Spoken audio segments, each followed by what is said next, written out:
कल भारत में महाराष्ट्र के उप मुख्यमंत्री अजीत पवार की विमान दुर्घटना में मौत की खबर से देश अभी उभर भी नहीं पाया था कि अब दुनिया के दूसरे हिस्से से एक और बेहद दुखद विमान हादसे की खबर सामने आ गई है। इस बार यह हादसा कोलंबिया में हुआ है। कोलंबिया और वेनेजुएला की सीमा से सटे नॉर्टे डे सटेंडर प्रांत में बुधवार को सटेना एयरलाइन का एक व्यावसायिक विमान क्रैश हो गया, जिसमें विमान में सवार सभी 15 लोगों की मौत हो गई। यह हादसा टेक ऑफ के कुछ ही मिनटों बाद हुआ, जब विमान कुकुटा शहर से उड़ान भरने के बाद ओकाना जा रहा था। सरकारी और एयरलाइन अधिकारियों ने इस हादसे की पुष्टि करते हुए बताया कि दुर्घटनाग्रस्त विमान बीच क्राफ्ट 1900D था। इस विमान में 13 यात्री और 2 क्रू मेंबर सवार थे।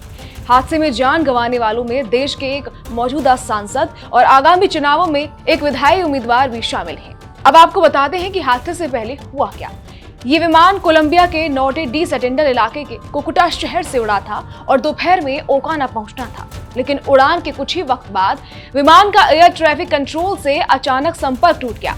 काफी देर तक जब विमान से कोई संपर्क नहीं हो पाया तो प्रशासन ने तुरंत खोज और बचाव अभियान शुरू किया। कुछ वक्त बाद जब विमान का मलबा बरामद किया गया तो अधिकारियों ने बताया कि विमान में सवार सभी 15 लोगों की मौके पर ही मौत हो चुकी थी। इस विमान को सटेना फ्लाइट 8895 के नाम से जाना जा रहा है।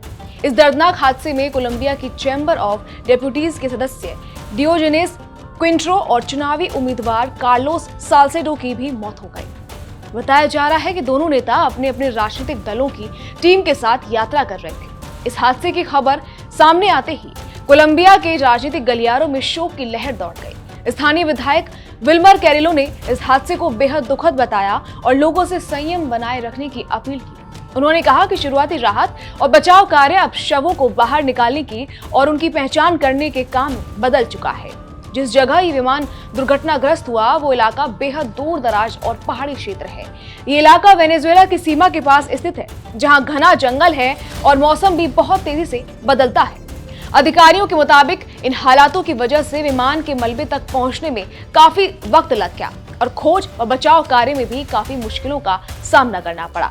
गौर करने वाली बात यह है कि एक दिन पहले यानी 28 जनवरी को भारत में भी एक बड़ा विमान हादसा हुआ था, जिसमें महाराष्ट्र के उप मुख्यमंत्री अजीत पवार की जान चली गई थी। लगातार हो रहे इन विमान हादसों ने हवाई यात्रा की सुरक्षा को लेकर एक बार फिर गंभीर सवाल खड़े कर दिए हैं। एक के बाद एक सामने आ रहे इन विमान हादसों ने सिर्फ आंकड़ों में नहीं बल्कि कई घरों की खुशियों में सन्नाटा भर दिया है।